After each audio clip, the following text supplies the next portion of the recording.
When you first answered, I thought you looked like a goddamn crossing guard with that fucking jersey on. Shout out to Chris because he got me this jersey for my birthday. That's my sugar daddy. Because good Lord knows I can't afford to buy people birthday and Christmas gifts. We already discussed this on the last episode. And I think I guilt tripped him because like we used to like make a thing of wishing each other happy birthday. And he's opening his own bar in Dallas and shit. So he's like real busy like doing important stuff. But I gave him a hard time. He never even did it. It was like 3 days later. I was like, "Hey man, thanks for wishing me happy birthday." And I think he felt so guilty that he decided to buy me a jersey. And I was like, "Hey, you know what? Very unnecessary, but also awesome. So thank you." Gotta take what you can get, man. I, I apologized to him like I apologized to you. I was like, I'm sorry I can't send you a super wicked birthday gift. And he was like, I didn't do it for that reason, and that's why he's a good friend. Welcome to Long Lost Pals, episode 43, our Darren Sproles episode. And you know what? This is our first episode of the segment show. So I don't know if you caught LLPNN earlier this week, but we are now splitting the show up into two different things. And we're doing this for a couple of reasons. We want to be respectful of your time. We tried to do it with timers in the past. It just didn't work out. So now we're doing it into two episodes per week. Our first episode is our current events episode, Long Lost Pals News Network. It'll drop every Tuesday. That's when we hit current events. So if you're a person who likes hearing pop culture shit, you like hearing current events, that's the episode for you. That drops every Tuesday. And then on Thursday, we will drop our segment show, which is all the silly shit we do. So if you're a fan of silly goose shit and that's what you like, Thursday is the episode for you. If you like us in general, Tuesdays and Thursdays are the day for you. If you don't like any of the shit we do, well, fuck off. With that being said, I'm Joey. What's up, guys? I'm Karrin, reporting live from Seattle. Monday Night Football. We are live with our broadcast. We're not live at all, but I thought the look, I had to go with the full commentator. Like I was like seeing the fit, and I was like, you know what? Let's go Troy Aikman in 2010. Let's I was go about to Troy say that's like Aikman. Troy Aikman 1998. He's probably still playing, but this is like probably the fit that he wore through the tunnel, which is fitting because we're talking about this. And they didn't do tunnel picks back then because everybody's wearing some whack ass shit. Especially Yeah, look up Tim Duncan outfits when you have a they're chance. wearing this shit. Yeah. So this is still a show of segments. The other one is not, but this is still a show of segments. So we will get into our first one. I just want to point out the fact that Corinne was like, we should have done a New Year's episode. So we did not. We pivoted a few last minute to make them New Year's related, but this is not a whole New Year's episode like our, Christmas extravaganza. But we will start with the best and worst of 2014. This is when we give a chance to go over, in our opinion, what were the best movie, song, sports moment and miscellaneous news slash pop culture moment from a given year. This week, I am Mr. Positivity, and Corinne is the negativity fairy. We'll give all those things, we'll alternate, and that's how we'll do it. We'll start positivity first. So I will start with my movie. Critics will tell you it's Interstellar. Most knowledgeable people who enjoy movies will tell you it's Interstellar. I am not one of those people. I am not going to tell you it's Interstellar. That movie is a little long for my liking. It was a little confusing. It's one of those movies where the whole time I'm kind of whispering to whoever I'm watching with, what's going on right now? Is this Yeah, what's happening? that sounds about right. Very emotional moments. I like it. I need to rewatch it, but I've yet to rewatch it. You know, a movie I have rewatched, Corinne. You know, it pulls on your heartstring, Corinne. You know, it's a great movie like romance, Corinne. Go ahead and check out The Fault in Our Stars. What I recommend not doing is watching that on the airplane, because the second time I watched it, I did that, and you'll get very emotional next to somebody sitting in row 25C in that seat, and that's not what you want. But a great movie. If you like romance movies, if you like a little bit of sad things, but you want to watch a Nicholas Sparks-esque movie, it's not him. I had to double check. Go ahead and check that movie out. It's a good one. And I think that's all I have in terms of that. That is a good movie. I do like that movie. Very sad, very unexpected because I haven't read the book because I cannot read. But yeah, I fuck with that. Worst movie. I don't know if you saw it. I kind of expect that you have. I'm going with American Sniper Mm. Chris Kyle. for a few reasons. Not because it was that bad of a movie. Number one, directed by Clint Eastwood. There's your first red flag. Fuck that guy, his six baby mamas, and his fucking Trump supporting ass. That Fuck makes sense. Clint Eastwood. We all know what Clint Eastwood is. This movie. Yeah, average American movie where it's very revisionist. They whitewash it, white savior it to shit. Apparently, the real guy came out and was like, "Y'all changed a whole bunch of shit from the real story to make it fit some sort of narrative." I just think that there was a lot of hype around this movie. Probably didn't live up anywhere near close to the standards that it should have been. Just a regular fucking, you know, Bradley Cooper was good in it, but I feel you. It was yeah. like one of those movies I don't need to watch again. I'm not surprised by Clint Eastwood being a Trump supporter, but god damn it, Gran Torino, what a fucking movie. I never watched any of his old shit like Dirty Harry and shit like that, but he talks like a Trump supporter in Gran Torino, but that's a good ass movie. I quite enjoy that movie. I believe I I have it think that, and he probably wrote that part specifically for from, himself. from the He's heart. like, I'm gonna get to fucking, yeah, we know you, pal. We see right through that shit. I own it on Divida. Also the Mule. Did you ever see the Mule? I didn't, but I remember that coming out and being like, eh. I don't know if I saw it either. There's like a movie I wanted to see, but I don't know if I saw. Give me your song. What was the worst song of this year? Probably a lot of shit. I looked at the billboard. Another stinker. This one might shock you. I'm going with my girl Taylor Swift. Shake it off. Oh no. Are you On saying my top girl Taylor Swift? I didn't know that was your girl. That's your girl? A of big Kansas City She is Chiefs my fan, girl. I Corinne? fuck with Taylor Swift. I fuck with Taylor Swift. But this era is when everybody started being like, sis, who are you making music for? She's 25. She's making Shake It Off.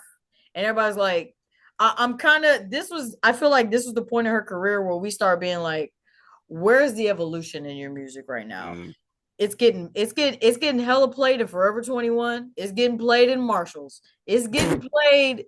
It's like getting Marshalls. played it's a commercial pop song she's making music off of. But as an artist, this is when you start being like, all right, Taylor Swift, where's the evolution? Where are you gonna step it up? It was annoying as fuck.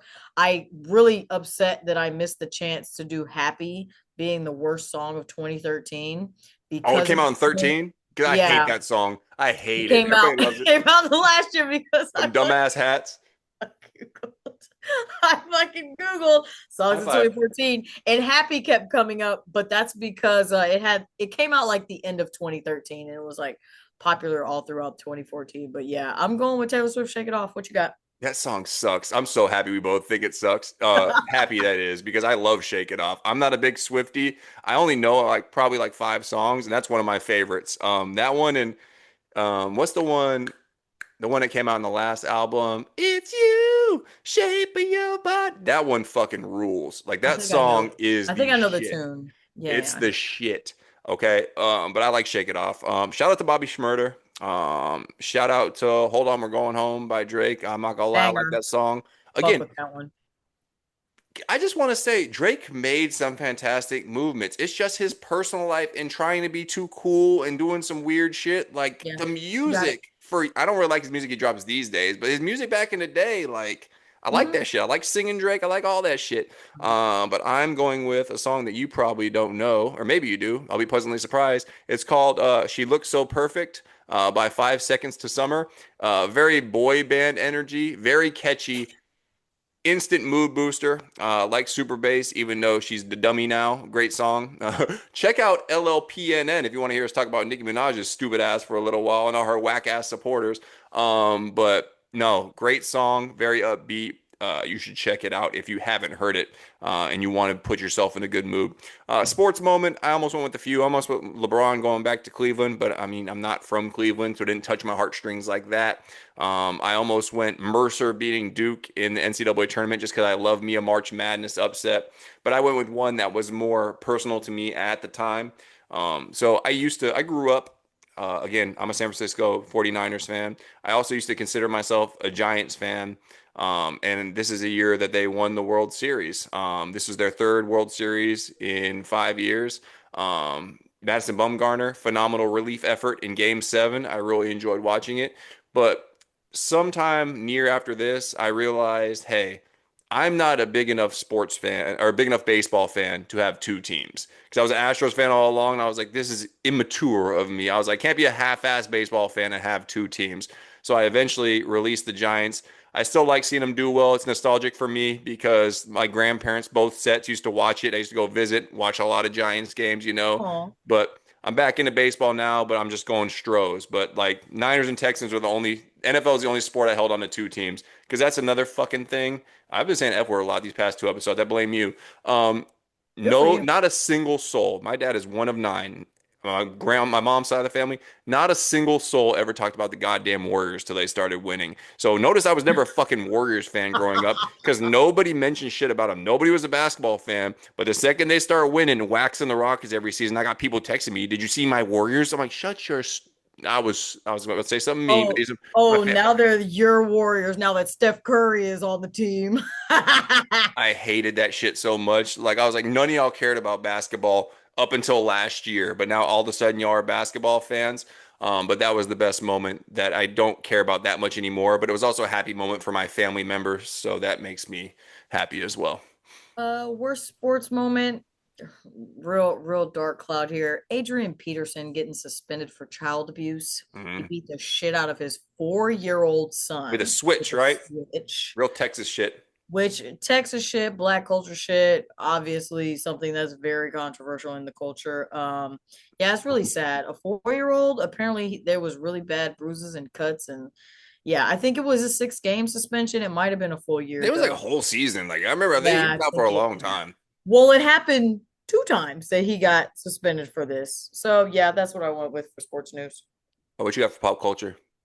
Miscellaneous news. Another not great year for the news. I'm going with the worst thing being the father from Seventh Heaven getting outed as a Ooh, pedophile. Please get Chris Hansen on the phone and get the fuck away from Jessica Biel, you fucking creep. Get oh, him she's so hot. off of these. He's been working on Seventh Heaven seasons for like 6 years. What are we doing, guys? Poor Yeah, Simon. not. That show is so wild, by the way. Like, there was that guy on TikTok and Instagram. I don't know what his name is, but he's hilarious. He just like dives into old television and movies and talks about Yeah, how yeah, crazy yeah. scenes Heart. I are. think it's Heartthrob Anderson. I think that's his at. He's very Whoever it is, this guy's funny as shit, and he's like always goes in on Seventh Heaven and how ridiculous all these episodes were. But yeah, that was wild. I almost went for best of being Hannibal Buress, bringing up the Bill Cosby thing, and kind of starting the whole cycle of him. oh I yeah. didn't go with that. I almost did. Also, side note, I thought Bill Cosby was dead. I thought he died in prison. Didn't realize he got released years ago and is still, in fact, alive. So all these celebrities, I think some are dead, some aren't. I can't get it straight. But Bill Cosby is alive. If anybody was wondering, hopefully living a very sad life and a very shameful life.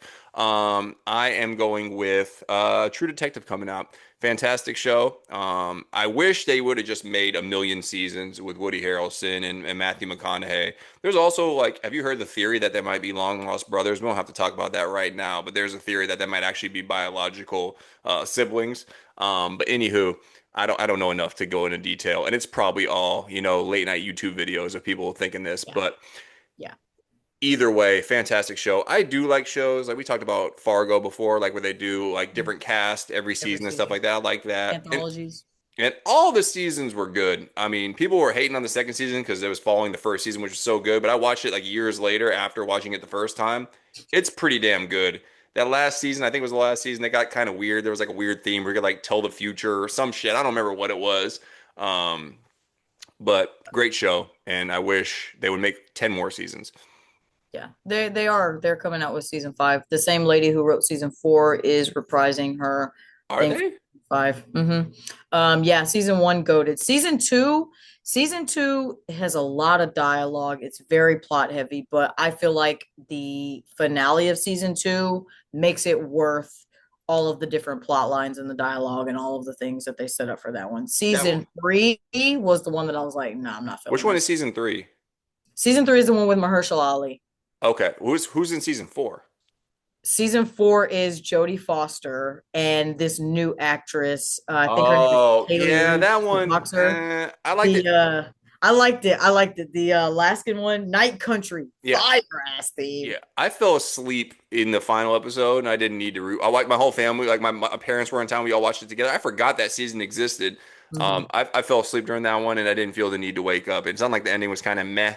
But yeah, second Yeah, one, that's the one Taylor Kitsch and Colin Farrell and Rachel McAdams, yeah, and Vince Vaughn, right? I Vince mean, Vaughn, yeah, yeah, I Kelly thought, Riley. It's a banger of a season, man. There's just a lot of dialogue. Like I yeah, understand it, but the plots, the way that they come together at the end, Yeah, season perfect. three was a little, I don't know. They were doing a Yeah, little, that was a sleeper. Skip that one. doing a little too much for me.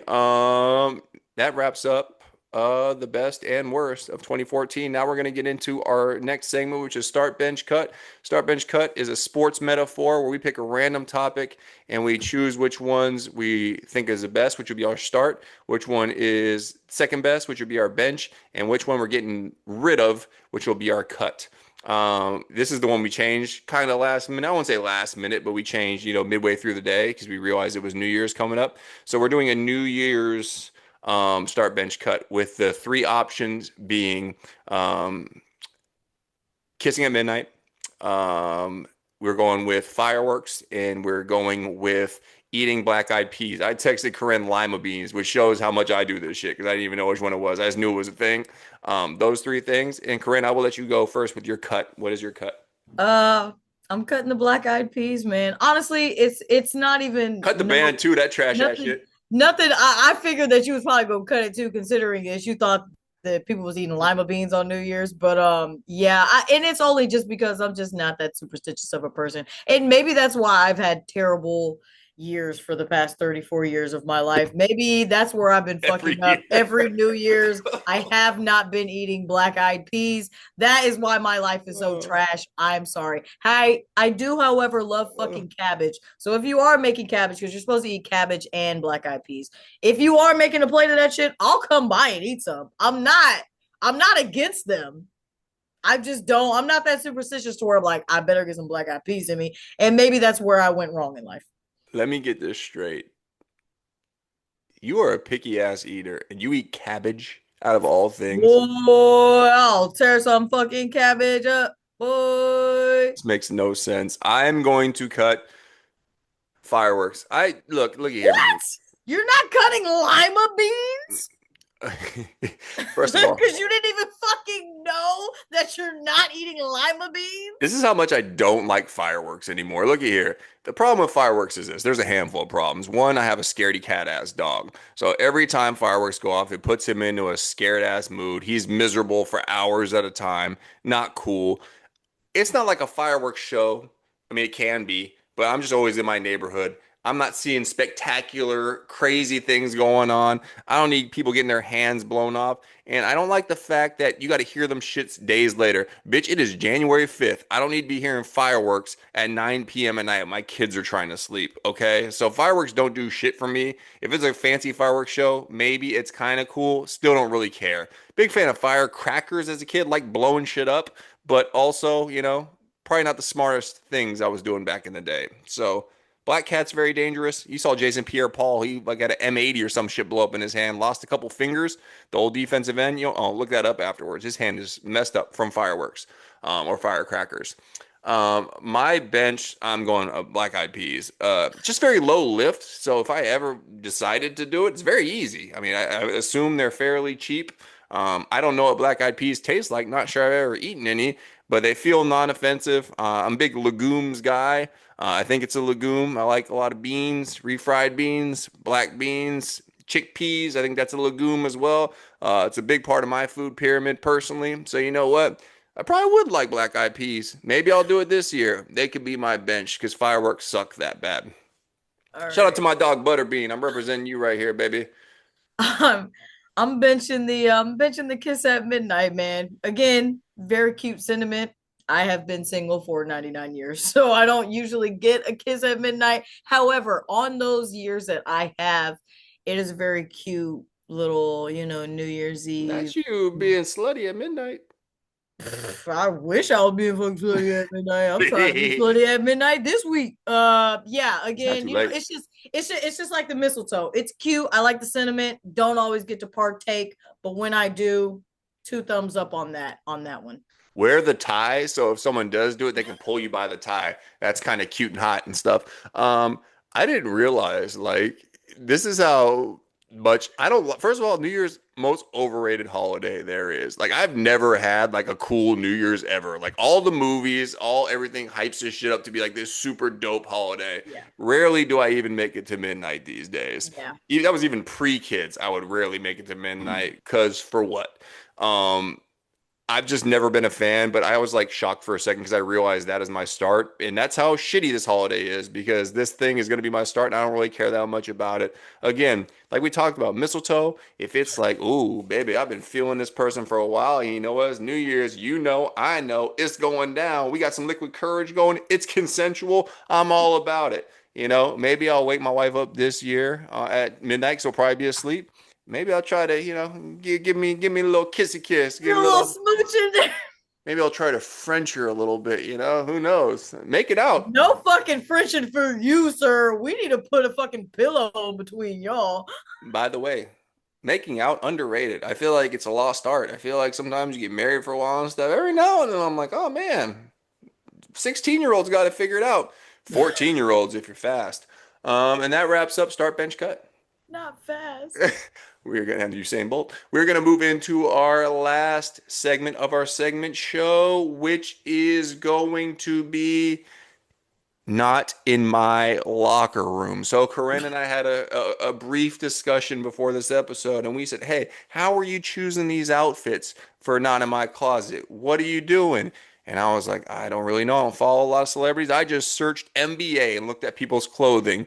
And she's like, I looked at NFL tunnel fits. And because we did that, we decided that they're just going to be kind of themed. So if there's a award show, it might be not on my red carpet. If there's some fashion show in Paris or some shit, it might be not on my runway. But because we both pulled from sports, this one is going to be not in my locker room. I would like to add my weekly disclaimer. I do not think I'm a fashionista. I don't need people who listen to this shit to be trying to roast me. I already got Beyonce fans probably calling me ugly. I don't need you telling me I don't know how to dress. I don't And think I'm a bald. fashionista. I know all. Relax. I know all these people got This way more. ugly fucking bald white man.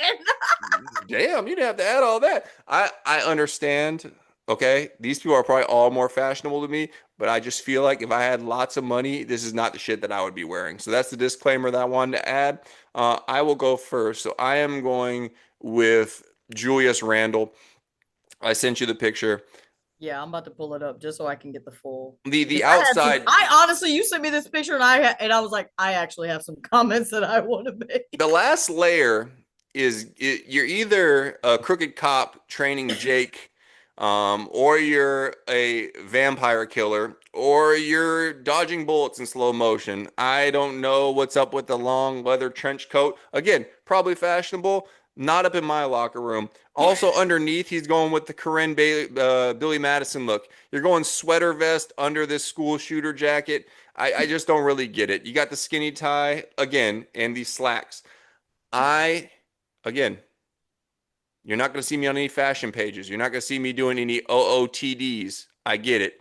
I wear sports memorabilia and t-shirts. I'm probably tacky. Whatever. Not up in my locker room, Julius Randle, you vampire hunting, training day, son of a bitch. I actually, when you sent me this picture, I said, "Damn, he looks like the Undertaker." Oh, that's a good one too. It's for sure giving Undertaker. And then I'm looking at the boots. This is a very confused outfit. I'm gonna 100% agree with you.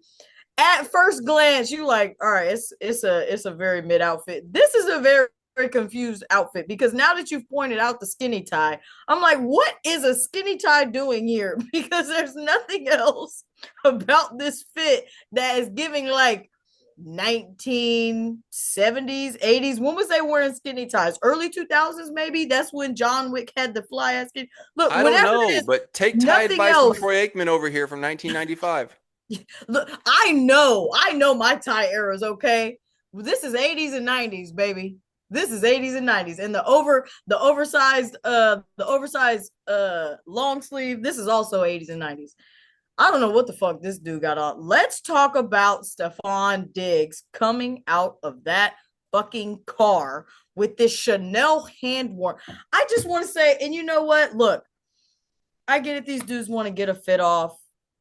And I'm not, there's a lot of gay allegations on Stefon Diggs. I'm not gonna comment on the fancifulness of this outfit or the switch in his walk. What I am gonna comment on is, sir, this is not New York fucking Fashion Week.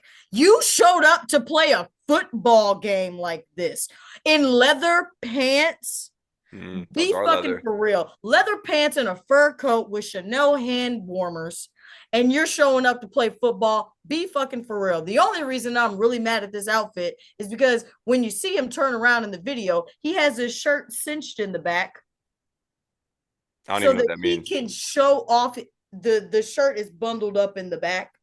So it's kind of exactly that face right there. What are we doing, guys? What are we doing, guys?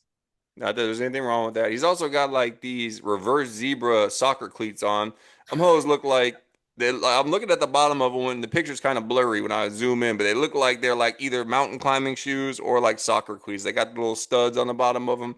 I, Um, I just, you know what? If you were, you're not on a fucking runway, sir. Why are you wearing this to go play football? This is not appropriate attire. And I just want I want the field to be even when women show up to sporting events looking like hot ass sluts. And everybody's like, why are you dressed like that? You at a basketball game. Let's talk about these dudes showing up like it's fucking New York Fashion Week and Milan Fashion Week, thinking they hot shit, carrying purses and shit, which that's a whole other thing we'll get into another time. oh, did you hear that, Corinne? I It got a gets fucking hot take. I got a hot take for your ass when it comes to men in purses. you thought Corinne was LGBTQ plus friendly. I'm Apparently not. homophobic as hell when it comes to men carrying purses. She's a hater. She is a well, we already knew that she was a gay for Trump, so it makes sense. I mean, this is all adding up now. That's her people. Yeah, I don't know. He's got the short or like the short Corilla Deville going on. I want to The crop understand. top fur jacket. I want to know the practicality of this. Because if this was a cheap brand, I feel like this is something you would find at the Limited Too. I don't know what they sell at the Limited Too, but this is just what I imagine. That or like Wet Seal. That's what it's giving me. But it's Chanel, so it's probably a lot. But just so Yeah. you know, I think that's the thing I hate about like real deal fashion is just because it's like a fancy like brand doesn't mean it's a cool outfit. Mm-mm. In my humble opinion, but again, I'm tacky probably. I Maybe would like not. to know the practicality. I would like to try this jacket on with the hand warmer and just see if it works. Because if it works, like whatever, I guess. But if he's got his lower back showing, I hope he's got a tattoo on the back, like one of those barbed wire ones with like a butterfly in the middle or a heart. Tramp stamp, cute little Stefon Diggs tramp stamp. Whatever works for you, zebra cleats. That wraps up. That wraps up. Not up in my locker room, and that all also wraps up the segment show. Remember, from here on out, I know we've made some changes to the show. We're just trying to please our three people who listen. So it's 2 episodes again, just to remind you. Every Tuesday will be LLPNN, where we just cover current events, kind of like a longer version of quick news. And this will be the segment show that drops on Thursday.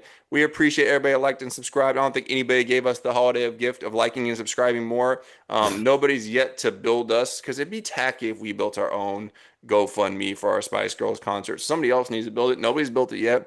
So, Please don't even joke about that because Lana will be sending me a link 48 hours good, after this episode drops, trying good. to get us to go to see a fucking concert that actually hasn't even been announced yet. Hey, man, we'll send the money back if it never happens. But remember, 200 a piece. It's not a big deal. It says the guy who can't buy gifts for people. Um, Did you want to end with our New Year's resolution because you forgot Oh, the quotes this is the last second time? time. This is the second time in a row I've almost forgot. I do want to end it. We usually do the quotes now, but we're gonna end it with the New Year's resolution. You can go first. This next year I got to get better at saving money, man. And you are about to hear it first, folks. I want to move back to Houston. I signed my lease for 1 more year. So next year, I'm putting all the effort into getting back to Houston. And with that, I got to get better at saving money, man. So my New Year's resolution is to save more money. I'm going with this is like somewhat of my I feel like I've had variations of this resolution every year. My resolution this year is just to be continue to be try to be more present. Like I've gotten better about like I don't ever want my kids their memories of me to be me being on my phone. So I really want like when I'm spending quality time with my kids to just not be on my phone at all. It's one thing to answer an occasional message and shit. People who know me know I've become a shitty texter over the years. I apologize. It just happens. You know, you're gonna get me for like 30 minutes at a time and then you might not see me for a while. But anyway, be more present, not be on my phone a lot is the goal. And also Stop like doom scrolling for the hell of it. Like sometimes I'm on social media, I'm like, why am I on this bullshit so much? There's no reason for me to be on this. Cutting But down screen time. That's a good resolution. I just find myself in between, like at work, I'm just in between things. I'm like getting on Instagram for 2 seconds. I'm like, what's the point? Like this is Yeah. stupid as hell. Nothing's happened in the past 10 minutes. Yeah. And Um, honestly, Instagram's the worst app. I beg to differ, Facebook is, but this wraps up episode 43. You know, stay. I don't know where I'm going with this. I was gonna say like just like and subscribe. This is I had to give up again. Stay fly. We're up. We have finished this episode, and Karrin just informed me that I am not only am I a bad co-host, I'm also a bad person and a bad friend. And she never gave her start, and we're just gonna glue this on the end. I'm not even. So this is at the end of the episode. People thought this shit was over. We're not signing off again either. Karinn, what is your start for start bench cut? I'm Took my sorry. headset off. I'm sorry. I'm the worst. I'm going with fireworks, man. I know you said you hated them, and they are not without controversy. It's a lot of fucking litter, and I know that the fucking Mm, list goes on for days, which is really fucking you're not an annoying. environmentalist. I have pets and shit too. But nothing beats the magic, man. That magic when you're outside and you're fucking watching that show and you see the night sky and the fucking the city and the shit, and it's like it just gives you so much hope. So many traditions are just like just so hopeful. You know what I mean? Like we were talking about decorating the tree. You're watching your family and it's so fruitful and you're spending time. When you're watching those fireworks, it's just magical, man. And you're like, this year is gonna be a good year. And you may be wrong, but in that moment, you're full of hope. And I think that's what's important. The only part of fireworks I like is the scene in Sandlot where they're playing under the fireworks, and that part's cool. And that wasn't even I remember fireworks. that scene. Oh, it's the 4th of July when they when they play under the fireworks at the Sandlot, 'cause it's the one time they could play in the dark. Sorry, Corinne. Sorry for being a bad person. Sorry for being a bad friend. Sorry for being a bad co-host.